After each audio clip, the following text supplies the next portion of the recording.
Hey YouTube, it's ShryphonX here. Today, we're going to be talking about Kagurabachi Chapter 87. Like and subscribe for more content. We finally meet the rest of the Hishaku. Yura versus Uruha is coming. Spoilers for Kagurabachi Chapter 87.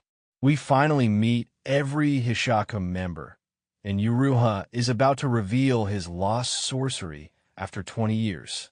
In the previous Kagurabachi chapter, Samura and Chihiro joined forces to rush to Kaminabi HQ to stop the Sword Saint from being killed, or, worse, freed. Kagurabachi chapter 87 is titled Ghosts. This chapter has 19 pages. The chapter begins at the Kaminabi headquarters information storage room, where Azumi reads up about a record on the Hishaku and Kunishige Rokuura's assassination.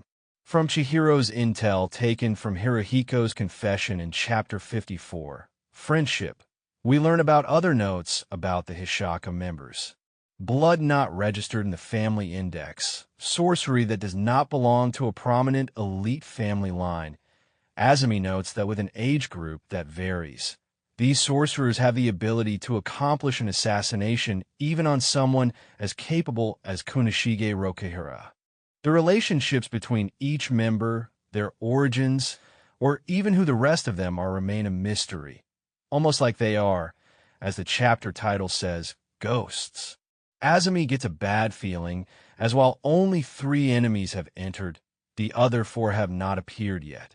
Uruha also gets the same bad feeling as he faces his opponents from Chapter 83, hinted at the 5th floor of Kaminabi headquarters. He realizes that they're using the Kaminabi soldiers as pawns, not taking any risks and swooping in when the job is done.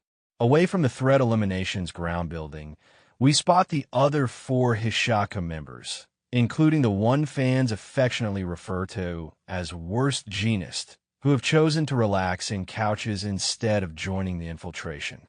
One member is snoring, but Genist politely asks him to be quiet, while another Hishaku member yawns. A female Hishaku member observes that yawning is a sign of stress. Yura approaches the reception desk and inquires about the location of the restroom. While passing by some Kaminabi employees, Yura notices that they have all gone into hiding, as they were instructed to do. This prompts Yura to wonder if the receptionist has a death wish for not hiding. The old man at the reception desk explains that he is at an age where a death wish is no longer necessary. He contemplates taking a glimpse at the people who managed to murder Kunishige Rokuura. Yura asks how he feels after seeing them, but the old man replies that at his age, it is rare for him to be surprised. He had expected the assassins to be monsters, but he notes that the Hishaku, while more capable than the average villains, are still just as ordinary. Like Azumi, the old man initially thought the Hishaku were ghosts, but now he realizes that they are nothing more than a cunning ragtag group who are adept at running and hiding, almost as if they are trying to escape from something. Yura proposes a coin toss. If he wins, the old man will reveal the way to the restroom. If the old man wins, Yura will take his life. The old man is confused, but Yura explains that since he is the tentative main culprit of the assassination of Kunishige, he will achieve success in his final years of life. The old man asks why Yura would do this, and Yura responds that while the Hishaku all risk their lives, Yura would rather do so first, taking care of his bodily business.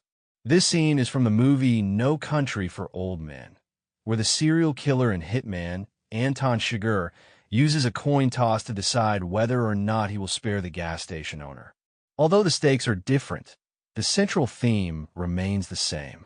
Yura flips the coin and covers his hand, while the old man chooses tails.